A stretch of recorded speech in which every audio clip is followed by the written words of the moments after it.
несоодветно на потребите. Ние бе додоле доволно пари за станските мотори не ни треба. Дај го да се каже тука ќе ни треба. Меѓутоа, значи во токав изnos би обезбедиле средства да реално ќе може да правиме баланс меѓу она што е домашно обезбедени ресурси и она што е од страна. Или основна данок на добив на персоналниот данок, мислам дека околу 150-160 хиљади луѓе во моментов, значи годишно поднесуваат годишна даночна пријава индивидуалци кои гледаат да се приходи надвор од плата. А просто да се значи државата ве поттикнува да го донирате до 20% од својот даночен долг, и ви можете и повеќе, меѓутоа толку би прифатила државата како максимум. Тоа испада се огромни суми на средства што може да се обезбедат во грамски сектор за да може да си ги оствариме своите мисии, значи да работиме својата задача, односно да помагаме на оние целни групи за кои постоиме. Овде нема да продолжам веќе, имат некои примери. Ако сака некоја дискусија понатаму може да ни прикажеме како тоа се искористува. Има и правилници одредени за тоа, за жал, преходните и примери кажани, и овој закон не е многу користен. Нити од компаниите, нити од граѓаните, нити од, за жал, организациите за кои е креиран.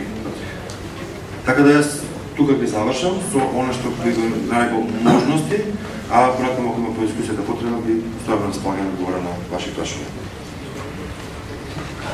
Благодарам. Зоран загатна една тема која што е можеби најкорливото прашање, финансирањето на здруженијата и фондациите. Ги слушнавме можностите, а потоа ќе слушнам се надевам од вас и како вие тоа го правите, кои од овие одредби ги решават, ги користите.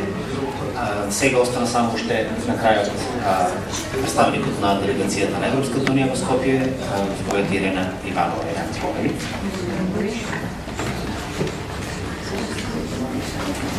Почитувани дами и господа, почитувани представници на граѓанскиот сектор, представници на општините, почитувани колеги, навистина ми е задоволство што сум денеска со вас. Она што е најнапред би сакала да им се заблагодарам и да им честитам на нашите домакини за организирање на овој завршен настан, финалната конференција, во која веќе почнавме да ги дискутираме резултатите, мислењата, се надевам ќе следи и пообширна дебата од страна на вас присутните. Да им се заблагодарам значи на Фондацијата за развој на локалната заедница со нивните 3 партнери, што навистина извршија одлична работа. Јас имам задоволство да бидам проектен менаџер, уствари се уште сум уште некој ден на овој проект и да близко ја следам реализацијата на овој проект. Значи им се заблагодарувам исто така и на партнерите, портал Струмица, регионалниот центар за развој Киргелија и Центарот за развој на заедниците од Кичево, како и Центарот за развој на заедниците од Девар. Она што е битно е дека денеска навистина сме со голем број, се служам со претходните говорници, дека ова е одличен пример како граѓанскиот сектор е заинтересиран и активен.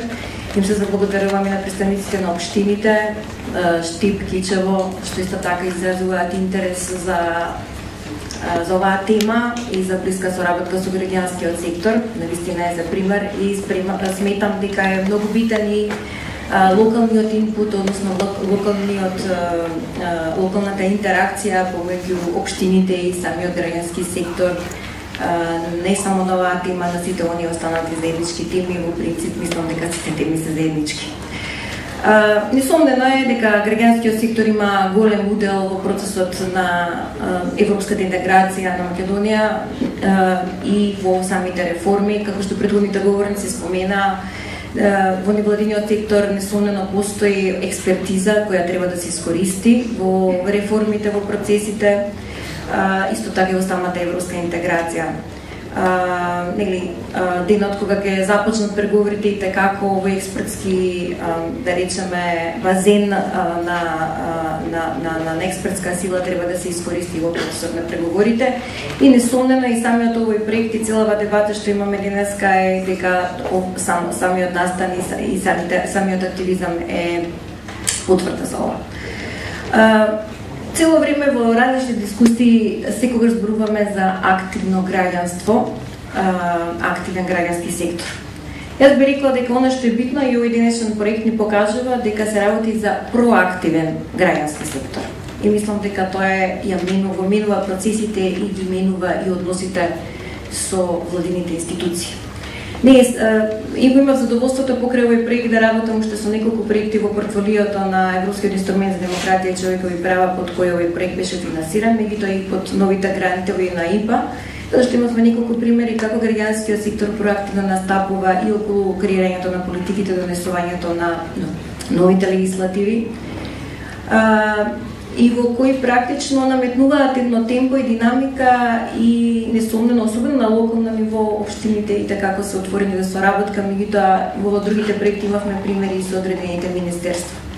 Што значи дека ова е одличен пример дека граѓанскиот сектор може да направи промена со својот иновативен и визионерски пристап, затоа што сепак и Фондацијата за развој на локални заедници со своите партнери размислуваше дека ќе се донесе овој закон и ќе треба помош при имплементацијата. Нема многу да должам што се граѓанскиот сектор може да придонесе во процесот на креирањето на политиките и донесувањето на легислативата и нивната имплементација, се разбира. Меѓутоа би напоменала само неколку работи, а секако ќе се потрудам да тоа повторно биде низ принципот, односно следи, анализирајќи го овој проект. Што покажа овој проект? Како што напоменав, проактивниот однос на граѓанскиот сектор во имплементација на законската регулатива и обид да не се критикува, туку да се помогне да се што подобро имплементира одредена законска регулатива и да се помогне да се што подобро објасни до колегите од остатокот на невладиниот сектор, односно во овој случај крајните корисници на законот. Исто така проактивно да се настапи во она што е следење на имплементацијата и евентуално препораки што треба да се подобри. Исто така самиот овој принцип на проактивно однесување и принцип на подадена рака, односно партнерски однос со владините институции, што несомнено овој проект го покажа.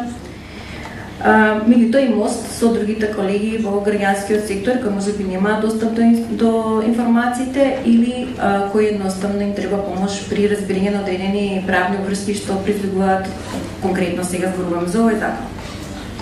Уште една работа што овој проект ми е необично задоволство, што дава една поинаква порака дека центарот на моќта на невладиниот сектор не лежи секогаш во Скопје. Обично на многуте дебати и консултации што сме ги разговарале, секогаш се потенцира тоа. Точно е дека во Скопје постои најголем, да речеме, најголеми здружени сили на граѓанскиот сектор, таму се, да речеме, најмокните, таму е и најбрза информацијата, донаторите се таму најповеќе, нели?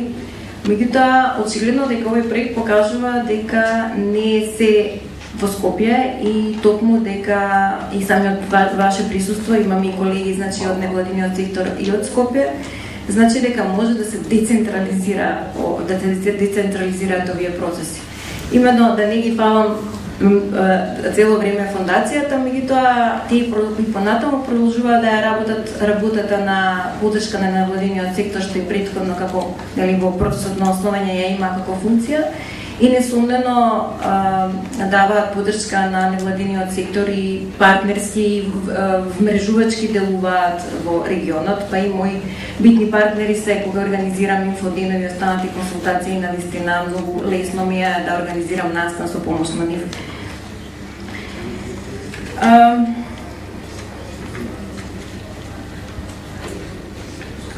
Секако овој закон и она што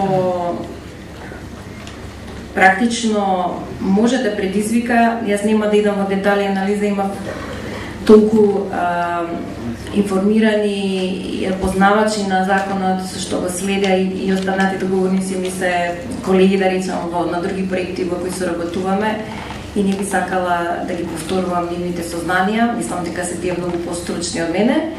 Меѓутоа, она што генерално би го кажала за законот е дека сепак се работи за еден модерен закон кој како треба да се искористи и се служувам поготово со Зоран дека ни оддалеку не е искористен во можностите, меѓутоа така исто се служувам со колегите дека средината во која функционира моментално оваа законска регулатива треба да има пропратни поддржувачки фактори во промена на останатите законски да речеме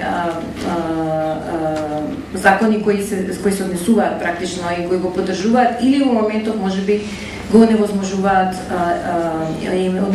имплементацијата на овој закон.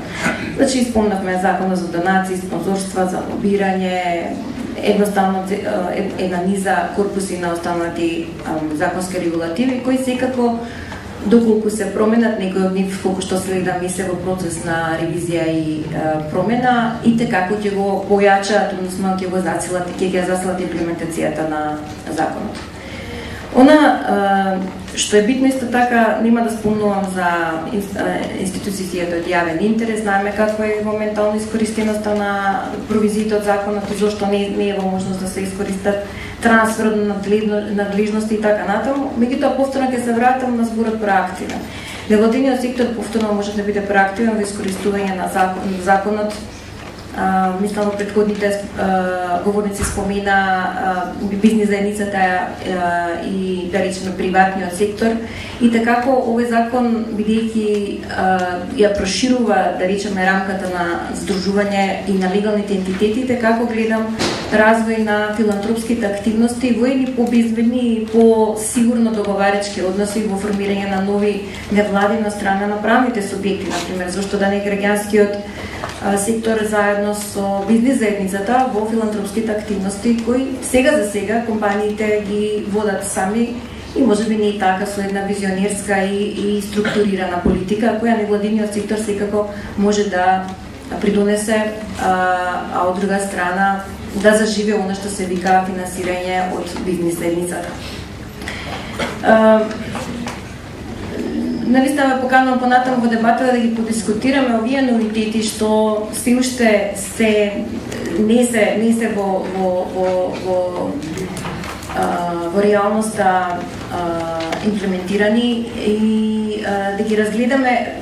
До сега видовме што не функционира и зошто не функционира, нели дели од тие работи заради пропратните законски регулативи, заради секундарната регулатива што треба да се донесе и така натаму.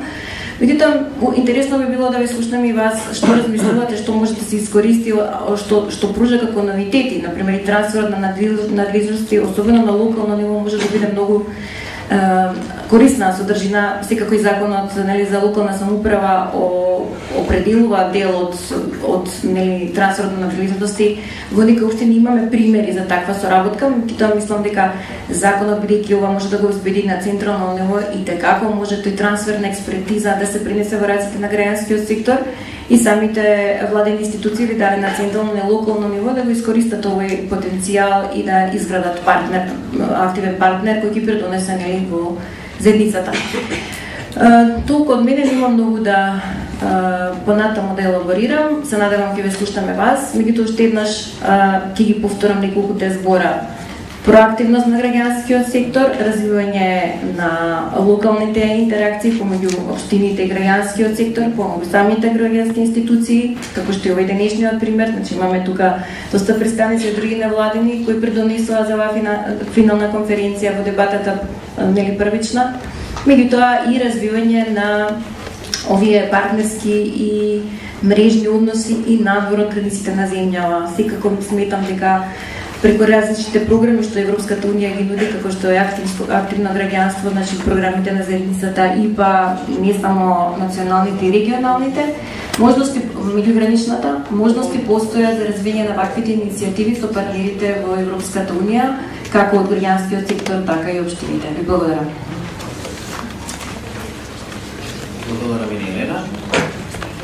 Клучната поента од незиното излагање е дека она што и ние досега управивме, дека треба да бидеме уште поактивни или проактивни и да на некој начин да го бараме она што законите ни го нудат.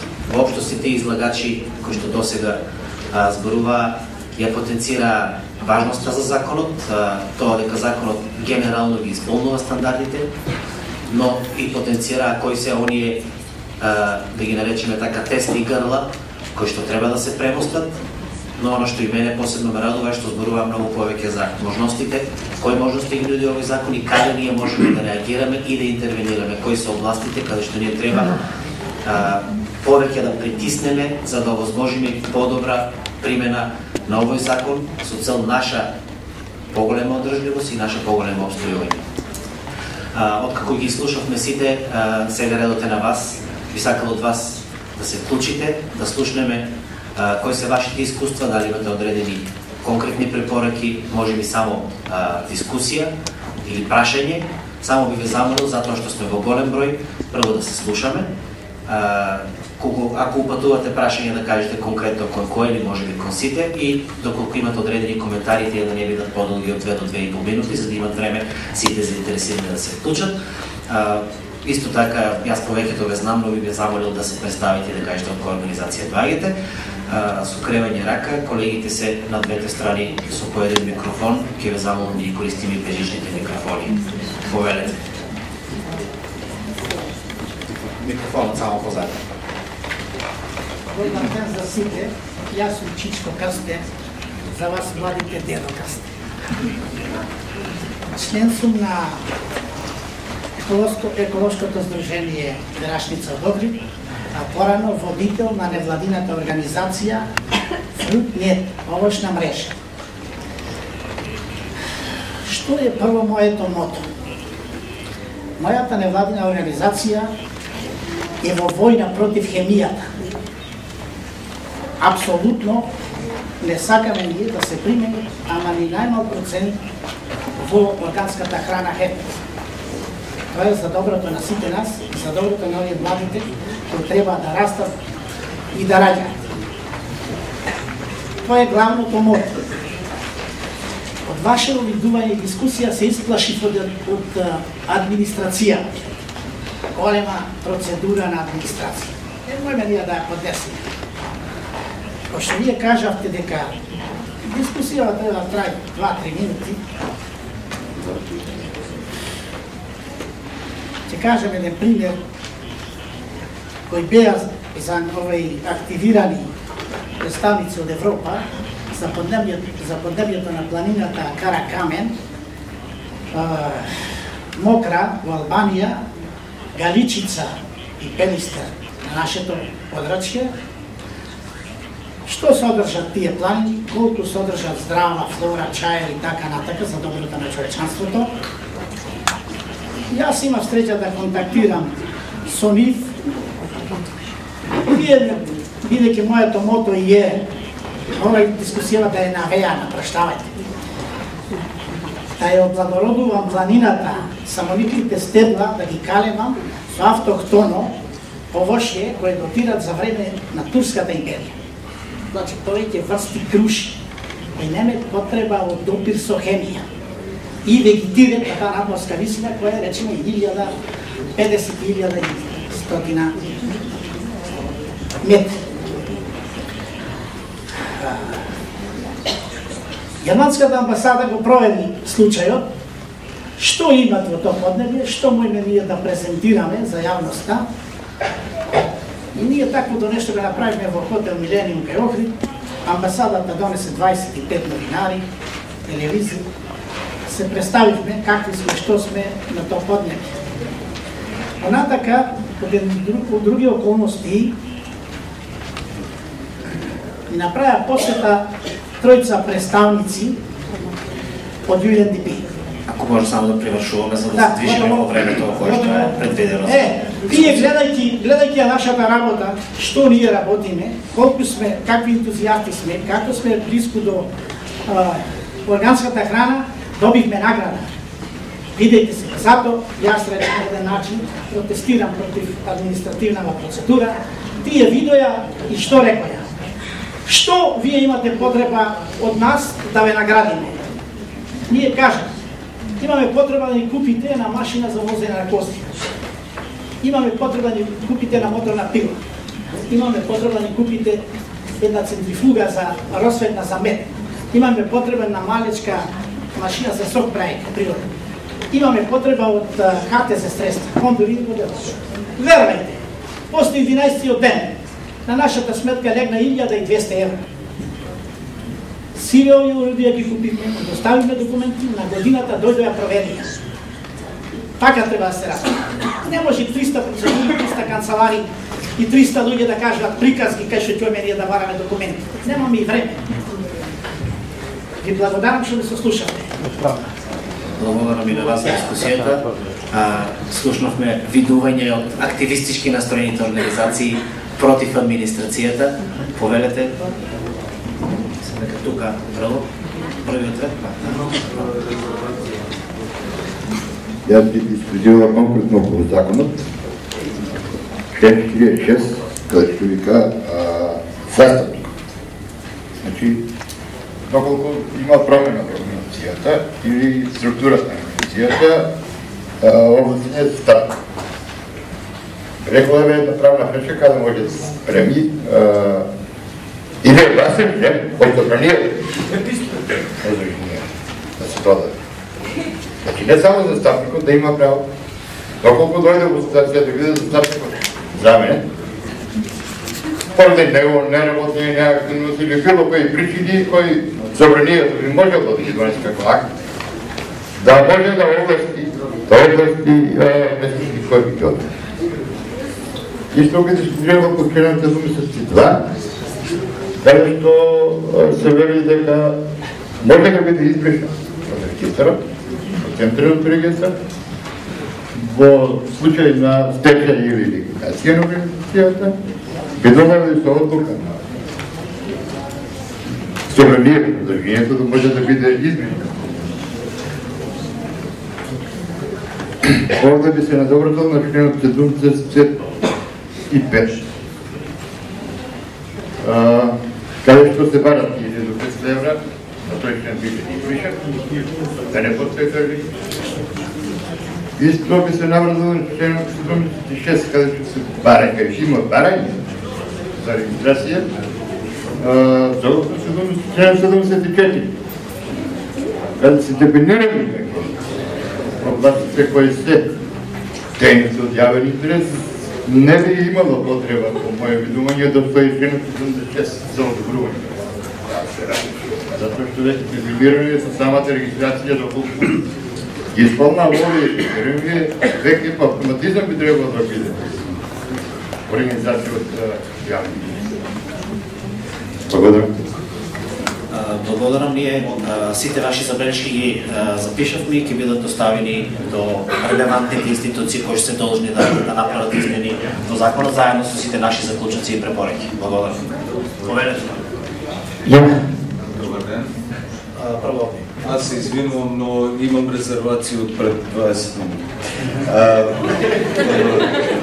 Васил Михайлов од Сдружение Манов Струмица, култура и уметност сектор. Вака, значи, јас водев некои белешки за време на вашите излагања и би пристапил повеќе од критички аспект, како кон законите, така и кон генерално невладиниот сектор, значи на кои работи треба да свртиме внимание во иднина и на кој начин овие закони и правилници за работа би требало да се модифицираат или надополнуваат и така натаму. Значи вака, само ќе нафрлам некои работи, значи генерално дисперзација на ресурсите на НВО на национално ниво. Се мисли на централизираните ресурси за сега, тоа е во Скопје. Некаде ги ќе да објаснувам или може да ми поставите под прашање.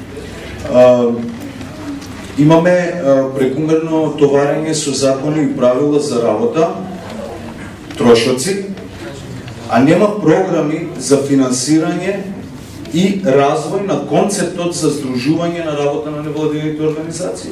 Значи, Имаме премногу мали невладени организации, во тоа ги покажуваат сите статистики, а немаме никаков концепт за развивање како тие може да се здружат на секторско ниво или мултисекторско, како да се припојат под некои владини институции или не, и така натаму. Средствата од локалните самоуправи се навистина смешни и минимални, а и тие се под влијание на политички лоби. Формална имплементација на законите. Апсолутно формална според мене, значи тоа на виделина нема ништо, кажи речи, се тоа само на документи, само на анкети и така натаму. Дали НВО секторот во Македонија е само некоја маска пред Европската унија или навистина има реална општествена улога и кои промени ги има постигнато досега? Според моите наблюдувања и сознанија на информативно теоретско ниво да, но на практично ниво свеста на граѓаните на Македонија не е воопшто многу или дури задоволително променета во последните 10 години. Централизирани интереси на лоби групи на национално ниво. Тоа значи дека сите лоби групи во Македонија се, кажи речи, централизирани во Скопје, и ако тоа доколку не се промени идно, би можело да има значителни последици во иднина за развој на невладиниот сектор. Дигитална администрација, тоа е како сугестија, значи не критика, еве и во контекст на господинот за преоптеретување, затоа што во НВО секторот обично сите работат или повеќето тие мали организации работат волонтерски. На вистина тие немаат време кога да ги работат овие апсолутно огромни апликации, огромни администрации. Имам поднесувано за 2000 евра, за 1000 евра проекти од по 50 страници. Имам и во Европска унија нели поднесувано големи проекти, но таму барем гледат средствата. Последица од неправилно користење на претходните фондови за помош на странските донатори. Значи како тие последици од неправилно користење или не знам, крадење, корумпираност и така натаму, како да се надминат сега? Да се изнајдат мерки како да се надминат тие последици и да се сноси одговорност, може би некои предходни луѓе што работеле, не знам таму, лустрации што прават тие инспекции, така натаму. Затоа што сите имаме сознание дека невладиниот сектор има реноме на сектор на перење на пари, што јас не се согласувам лично со тоа, но еве така е, тоа треба да го правиме.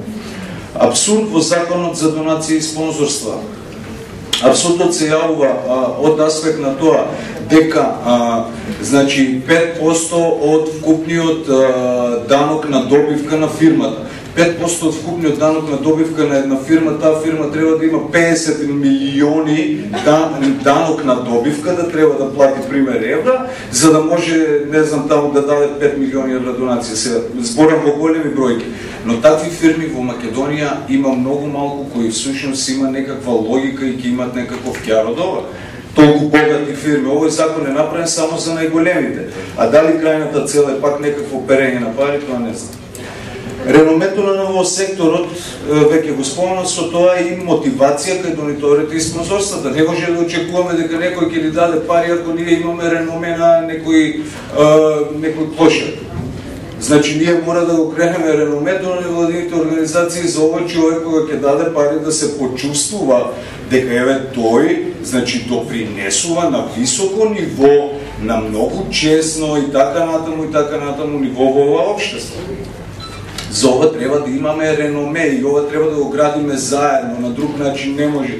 Ако МЦМС за пример има високо реноме, џаве ако другите 80% од организациите во Македонија имат слабо реноме или никако.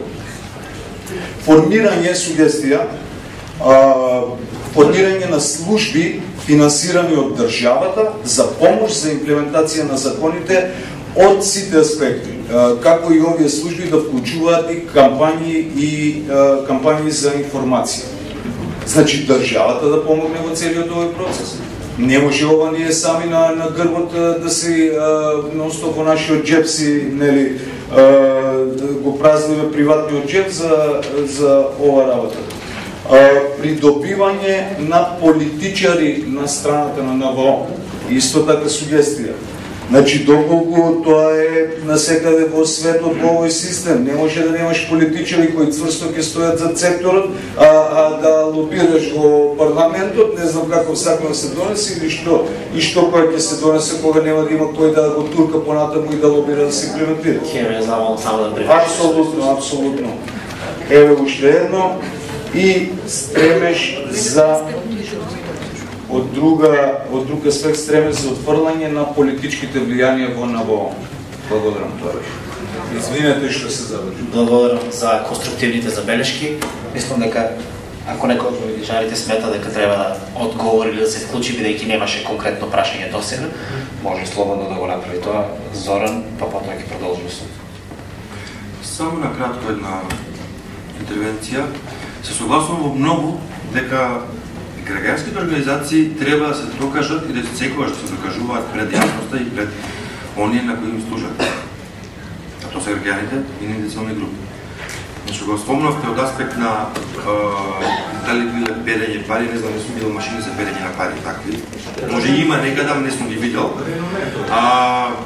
Знам зашто зборувате, свесен сум, меѓутоа повторно е наша одговорност ние да докажеме дека не сме такви.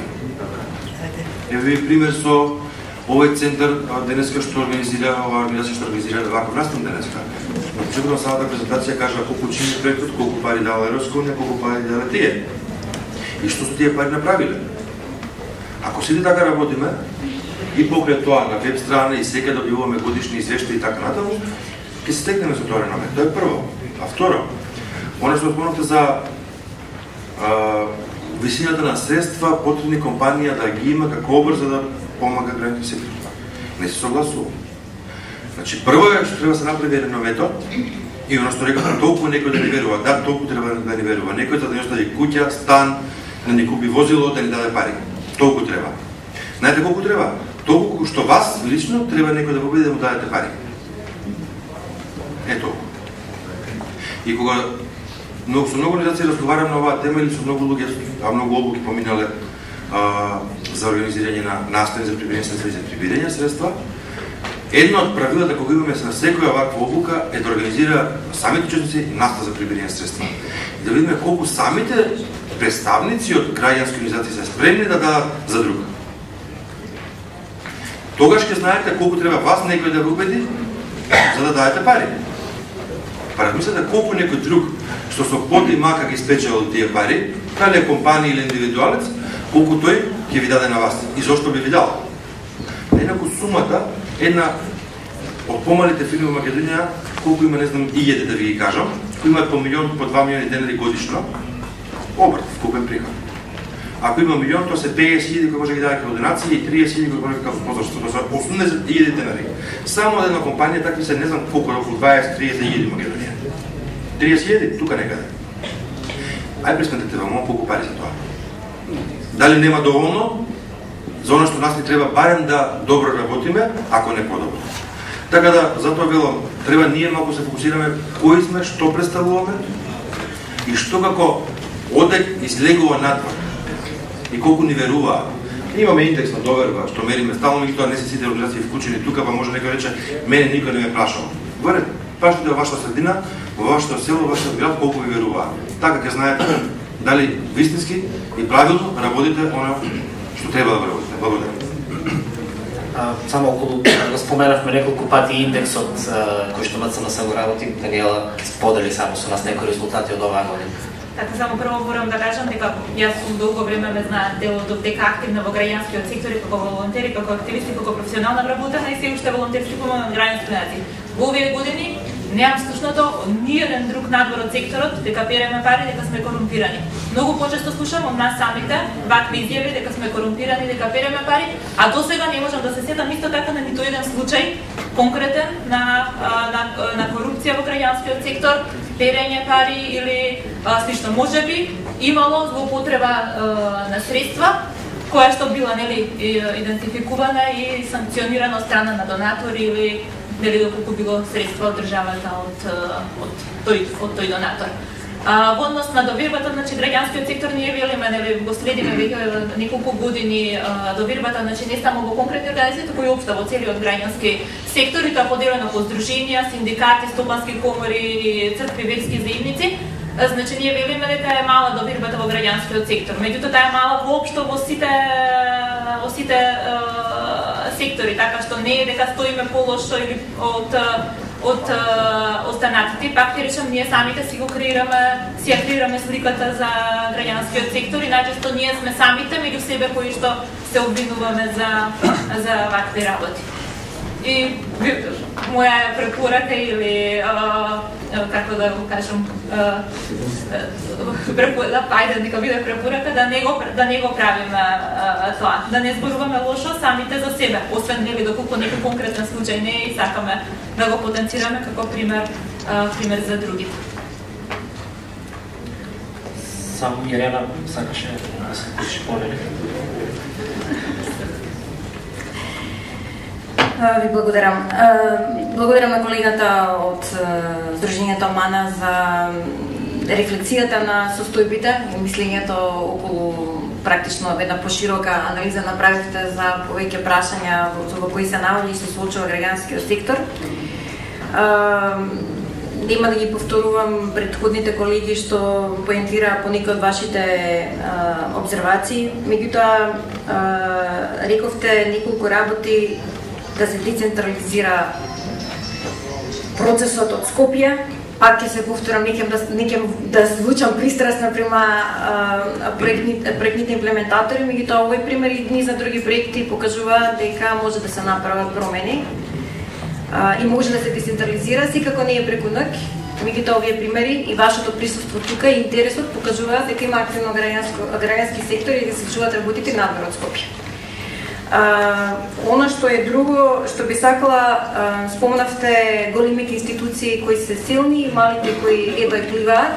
Сметам дека во Македонија треба да се развиваат што повеќе партнерските односи помеѓу самите граѓански институции, да не постои така наречена нелојална конкуренција на еден начин. И како и во секоја фамилија, големиот има одговорност према малиот, според мене барем. Така да тие што веќе пораснале, што се веќе мокни, така како треба да инвестираат во партнерски односи, во соработка, во вовлекување на малите во проектите. Еви овој проект, значи, приличен број на партнери има вовлечено во овој процес, тоа значи тие понатаму ќе го дисеминираат не само конкретно проектното знаење, туку и знаењето како се управува со европски фондови, да еден начин овој индиректен тренинг и во управопишување, реализација и финансиско работење со европски пари. Не мора да бидат секогаш европски, меѓутоа ова е добар пример како се работи со донаторски пари, нели со покомплексни, да речеме, и барања околу финансиското рапортирање, околу имплементацијата и така натаму. Што значи дека партнерските односи се многу битен фактор за да се мали да развијат и да се пренесат знаењата што големите ги стекнале. Не само што знаењата што ги стекнале, туку и проблемите и маките за кои се соочиле. Многу пати, јас лично не преферирам кога имаме тренинзи да имаме study case, односно случаи да анализираме и да доваѓаат експерти кои ги не раскажуваат како било надвор. Сметам дека во многу случаи е многу покорисно да слушнеме како големите успеале тука и со што се соочувале при имплементација на одредени, дали се законски регулативи, дали се проектни целини кога ги имплементирале, како седнале да напишат европска апликација која повеќето од вас ќе се сложите, јас секогаш слушам да видам ектини дека можеби најкомплицирана, ние имаме покомплексни, да речеме, процедури и механизми. Меѓутоа, тоа е нешто што мора да се научи преки земјата има ориентација кон Европа и утре кога ќе станеме членки на Европа, повторно ќе се случиме со овие механизми. Тие се практично грант апликација горе-доле за сите програми со исто содржина. Нешто тука колегите спомна многу битно, грасрутингот. Секако фактот дека со пререгистрацијата на новиот закон читав една интересна статија во дневен печат, не можам да се сетам сега точно кој, навистина не можам, не избегнувам имиња и презимиња, дека го третира феноменот, да речеме, или реалноста со пререгистрацијата од 11 и нешто илјади евра броеви на организации, да, сега сме стигнале до 3506 од юнитот лично од влада го знам и 6. И во оваа статија анализата беше направена во тој правец што се случи со намалување на донациите. Значи, тие придонеле да намалувањето на странски фондови стигнеме до 3500. Јас ќе го оставам ова прашање отворено и ќе ве повикам баш да ми одговорите вие што мислите околу таа тема. Јас не се сложам голпоно со таа статија, што сметам дека тоа е исто така и пресек на реалната состојба. И не се секогаш странските донации причини за намалениот број на активни граѓански институции. Меѓутоа, она што граѓански институции се исто така сметам дека треба да се вратат на грасрутникот, односно на граѓаните за кои тие постојат.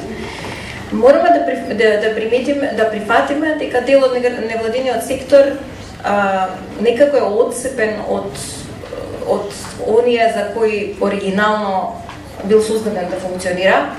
И сметам дека грасрутингот и како треба да се врати не само како етичка форма, него и како причина за постоите и како сила која ќе ве поддржи во вашата работа и ќе ги прифати вашите политики кои сметате дека треба во одредено поле да делувате. На крајот од денот лоби групата ја имате таму и тие ќе ги поддржат вашите иницијативи.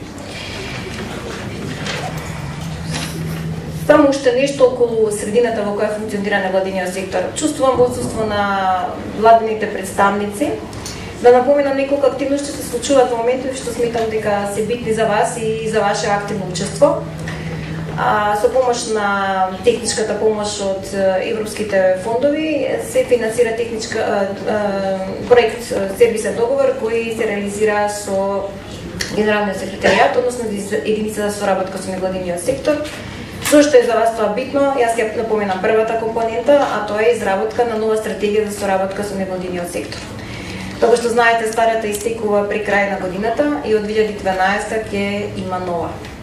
Она што ние се потрудивме во работната група е секако да вметнеме поголемо членство и на невладин сектор во самата работна група, кој ќе ги помага на нашите експерти во изработка на оваа стратегија. Имаме 7 представници од невладиниот сектор, некои од нас и денеска седат со нас како представници директно кои учествуваат во изработката. Меѓутоа, она што ќе се потрудиме во делегацијата е да обезбедиме и широк консултативен процес во кој од вас очекуваме ваш фидбек и мислење. Сакаме стратегија која ќе биде апликативна, која ќе биде одраз на реалните состојби и потреби и која ќе биде реална. Значи, не сакаме листа со желби која за 2-3 години веќе ќе биде нереална за реализација или веќе нема да биде потребна. Во процес е изработката на концептот. Нашите експерти веќе полека ќе почнат да работат и драв стратегијата. Во јануари ќе имаме консултативни средби по градови, што бе опфатен. Така да од вас очекувам фидбек и мислење, а ви молам следете и веб страната на Генералниот секретаријат единица за соработка, каде што деновиве треба да биде објавен концептот на стратегијата и во писмена форма може да дадете ваше мислење веќе на концептот на стратегијата, нели? Уште еднаш после, нели, во широките консултации и во писмена форма секој ќе биде закачена и драфт стратегијата. Не сакам да го популаризирам она што го работи делегација или влада, него само сакам да ви кажам во кои моментите во кои вие можете да учествувате и да направите промена. Затоа што стратегијата во наредните 6 години практично ќе биде рамка на она што владата заедно со невладиниот сектор ќе го детерминира што е приоритет за развој и да речеме условно речено интервенции во одредени полиња, а се со цел да се подобри средината во која работи граѓанскиот сектор. Затоа на крај само да заклучам, повторно, проактивен однос на граѓанскиот сектор во овие фази е многу битно. Знам дека не ви е секогаш лесно, има недостаток на пари, недостаток на информации, комплексни законски регулативи и така натаму, меѓутоа тогаш кога може да делувате ве молам, затоа што и вашето мислење е како е битно во креирање на политиката. Благодарам. Јас сум Рајн Сулейманов. Што почекавте? Нема проблем. Од Кавадаци, Дружение на трпешки роми. Овака, јас ќе бидам малку пократок и прашања повеќе имам, меѓутоа сакам сите да ми одговорите на едно прашање кое ќе биде стварно многу по-некомплексно, туку ќе биде прашање кое што вие рековте околу невладините организации, што Ирена се поправи малку, што рече дека невладиниот сектор е отсутен, а додека имав намера да ја критикувам, но гледам дека сега се поправи. Како да биде, да речеме, невладината организација која што веќе треба да функционира, дека се отцепени малку и така натаму, ние веќе функционираме од 2001 имаме X проекти реализирано, но почнувајќи од 2005-2006 година веќе најамо проектите некако ги подесуваме до владата на Република Македонија, каде што веќе се оглушени од тие проекти и ставаат во корпа, да речеме и до амбасадите, без разлика која амбасада да ја спомнам.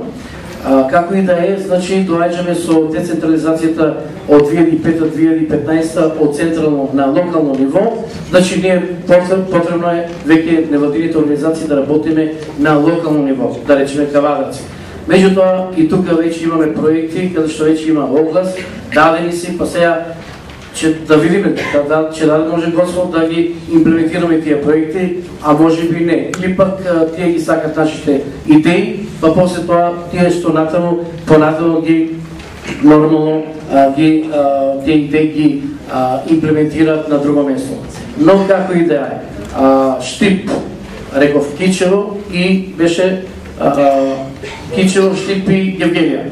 Дај да се здружиме регионално со повеќе градови, за да може оваа конференција да биде навистина успешна и понатаму сите овие невладини организации кои што се сега присутни, не да биде само овај дел кој што кажавме дека перење, тоа не можам да го споменам што некои тоа го кажале, но од организацијата да биде еден вработен. Дали е можно вие, посебно ЕТЕЦИРА, ФОН, после МЦНС и од Европската Унија да има еден хонорар, дали ќе биде тоа председател на Сдруженијето на една невладина организација, или па оној кој што веќе координатор работи со некои проекти, да биде фактички финансиран од вас, односно од оваа конференција што сега лично јас мислам ја кажувам. Дали е можно?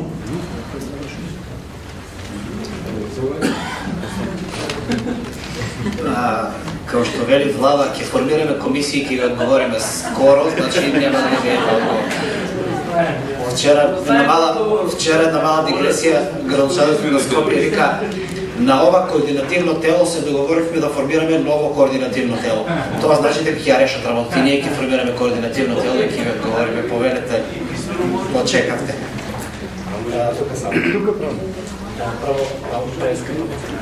Добар ден на сите, јас сум Трајче Талевски, Македонско лимнолошко друштво од Охрид. Едно прашање во врска со законот. Именно законот го третира прашањето за отварање на или регистрирање на невладини организации од страна во Македонија.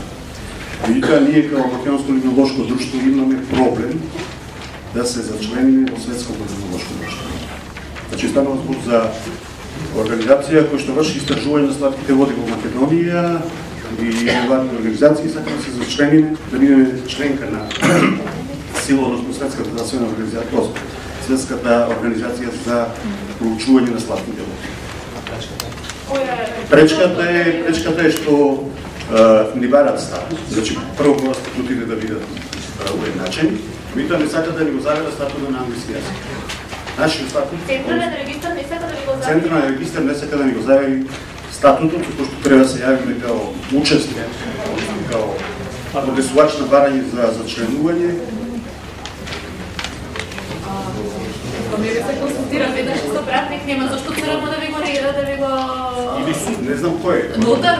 Мислам, ние, што се вика секојдневно... И тоа што ние кога се регистрираме, сакаме автоматски станеме членка таму и затоа доставиме двојазичен, македонски и англиски, меѓутоа судот, пошто носиме име македонско, може да оди преку суд или сите документација да преку суд или преку нека друго тело и не го одбија статута, не го врати да го преведиме само на македонски или само на македонски. Мислам дека не да има одговор на конкретно. Да, сепак вие сте во Македонија. Значи, статутот вас ќе ви го заберат на македонски. Ако сте добиле како дозвола за користење на терминот од Министерство за правда Македонија, тоа не е спорно. После вие треба тој да го преведете на овластен нотар, овластен преведувач и се во зависност колку ви е вашата строга организацијата каде што сакате да се зачлените, може ке треба да докажете дека нотарот има овластување со апостил во суд да го заведете практично. Само мислам дека нема да има потреба за вакво членство. Обично ги признаваат само официјално заведени преводи на нотар. Значи вас преведувачот и нотарот ќе ви тврди дека тој превод е верен оригиналот кој што ви е депониран во Централен регистар и заверен и не би требало да има проблеми. Вие дури во вашиот статут, ако сакате сега да го заобиколите законот, можете да ставите дека валидна и не знам како, значи оригинален статут ви е верзијата на англиски јазик, можете да ви ја заверат сигурно. И второ прашање коментар за последно барање да председателите на невладини организации треба да поднесат изјава за лесно работа со школи веќе. Ајде, тоа јас никако само повикање. За илустрација.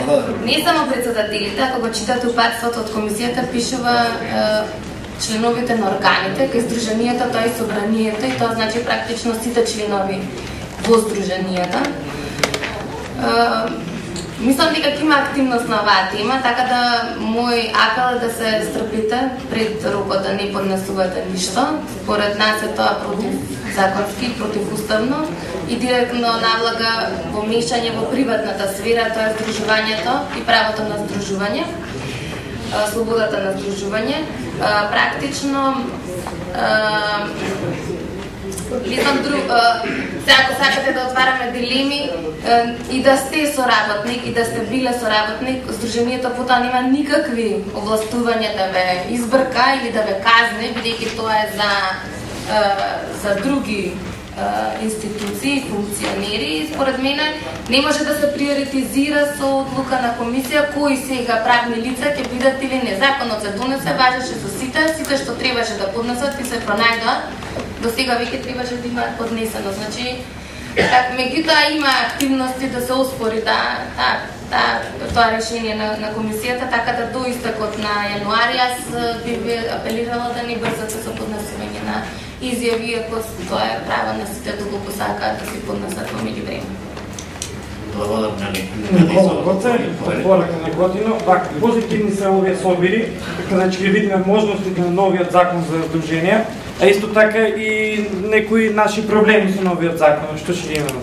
Но сепак сметам дека треба голема обука на вработените во институциите, каде ние секојдневно ги одиме пред нив. Значи обука, каде они ќе се запознаат со новите можности на законот и ќе се избегнат тие граници кои пред тоа ги имал стариот закон за здруженија. Главно, значи, ние имаме проблем со тоа недефинирана собственост во Централниот регистар. Значи се водиме како правниот субјективитет ни се води недефинирана собственост и моментално имаме пречка со таа недефинирана собственост да приватизираме земјиште, кое ни е дадено на долготрајно користење. Јас не гледам пречка, јас сум правник, не гледам пречка во тоа, значи се исполнете сите законски услови, само незапознаеноста и нестручноста на лицето кое го работи тоа. Значи, вакви совири би требало да има и за вработените во институциите. Тоа е сугестија и мислам дека сите би ја прифатиле таа. Благодарам. Може ли само да само ще информација? Потполно се согласувам со вас, реков и претходно, може би и не многу детали споменував кога ја правив презентацијата кои беа заклучоците и препораките на тие јавни дебати. Значи, тоа што требаше да биде спремно и да биде јасно, за жал се случи на последниот ден кога завршуваше пререгистрацията безплатната за организациите, ние тоа го видовме во Централен регистар во Штип. Тогаш дојде известување од Министерство за правда што и како треба да постапуваат. Во меѓувреме имаше толку многу проблеми, реков различни толкувања во истата институција од вработен до вработен. Значи, ако идете утро, тој ви пречека еден вработен и ви каже некои забелишки што и како да промените и се вратите по одредено време, се променила смената, веќе имате сосема други барања, нова ситуација. И претходно беше споменато за тоа што беше проблем посебно со пререгистрацијата на фондациите. Во претходниот закон беше дека со основачки влог од 5000 евра се формира фондација, сега со новиот закон вели дека од со основачки влог од 10.000 евра се формира фондација. Меѓутоа, кога стана збор за усогласување, Централниот регистар сметаше дека усогласување е и да се доплатат тие 5000 евра како основачки влог, иако вие правите согласување, не формирате наново организација.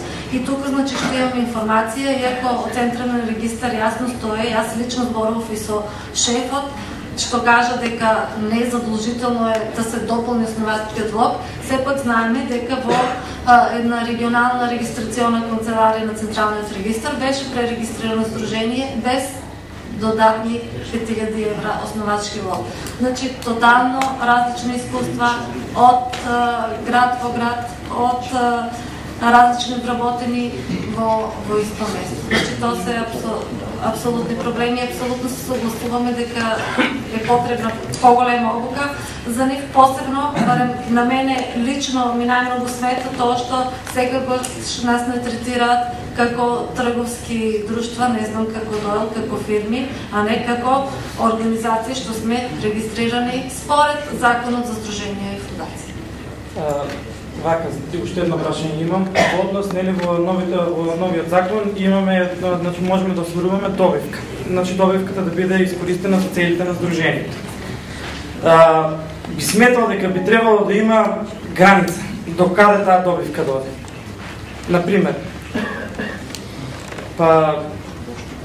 Например, еве иде инспектор. Дали јас ние работиме со лица со хендикеп, деинституционализација, согласно Закон за социјална заштита, ние мораме некоја работна окупација на овие лица да му дадат. Еве, например, порака неготино, формира перална. Дали не би требало да биде таа перална регистрирана како посебно трговско друштво?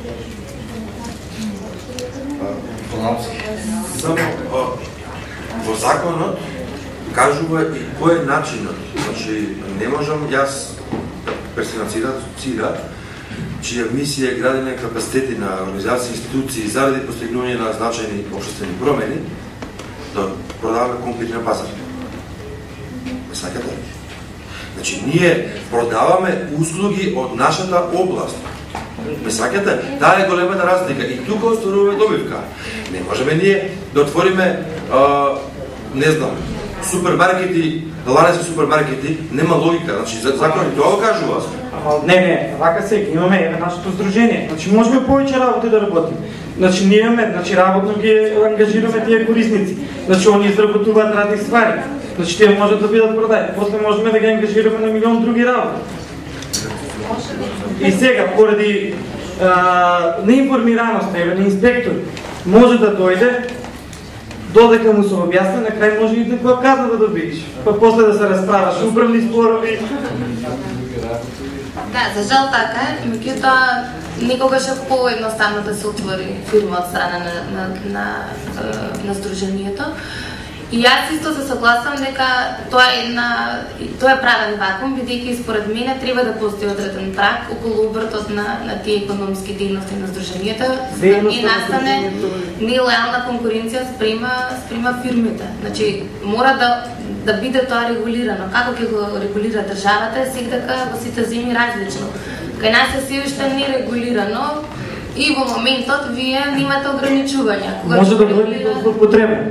Значи на некои организации. Да, не може да мислам злоупотреба. Ние толку малку се занимаваме. Не, на организации и трговски друштва, значи да остваруваат поголем профит, да формираат здруженија и преку здружението да ја прошират, да има повеќе можности. Ама тоа државата се води грижа со контроли и ако утврди ќе направи соодветни санкции. Значи ама во иднина може да се десе и самите здруженија потоа да имаме последици.